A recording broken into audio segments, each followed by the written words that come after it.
Voilà la nouvelle coin-coin, donc pro modèle de Jérôme Mathieu, donc haut de gamme freestyle.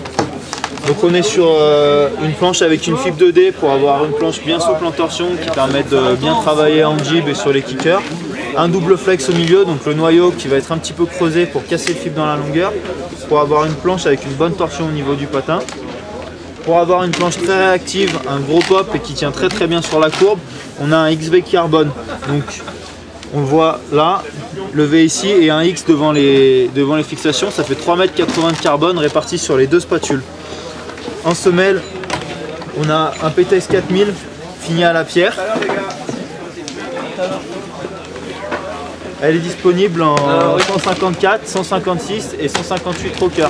Donc le rocker sur la coin-coin, c'est une planche qui va être plat entre les pieds avec un relevé de spatule plus tôt, 90 mm plus tôt sur la spatule avant et 70 mm plus tôt sur la spatule arrière. Salut, c'est Jimmy pour la Freeride TV. Je viens de tester le pro modèle coin-coin chez Apo. Donc je l'ai testé à la fois en rocker et en cambre classique. Donc ben voilà, c'est vraiment un pro modèle, donc tout ce qu'on attend d'un pro modèle, c'est-à-dire que les premiers ressentis sur neige, c'est une planche, on sent qu'il y a plein de technologie dedans.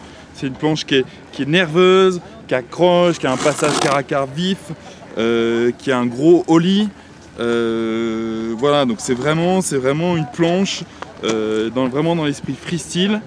Snowpark. Après la rocker, je trouve que en dehors des pistes, en freeride et tout, ça apporte quand même un intérêt. L'autre intérêt, c'est que c'est peut-être un peu plus tolérant, un peu plus joueur. Le cambre classique se destinera peut-être plus à quelqu'un qui d'un certain niveau, qui sait vraiment rider, qui ride vraiment dans l'esprit très freestyle. Et c'est vrai que ce rocker apporte un peu plus de polyvalence. Donc voilà, super planche de freestyle, qui passe bien aussi en backcountry, qui a une bonne tenue, qui est assez souple en spatule, donc pour tout ce qui est jib et tout ça, ça se déforme bien. Par contre, sur neige très dure, je me suis fait avoir une ou deux fois. Voilà, le fait que ce soit un peu souple, ça a un petit peu. Malgré le fait que ce soit dur aujourd'hui, tu as quand même préféré la rocker, tu me disais tout à l'heure. Ouais, j'ai quand même préféré la rocker. Bah, c'est vrai que pour mon niveau, je pense que voilà, ça correspond plus. C'est plus la rocker qui me correspond, plus joueuse, plus tolérant.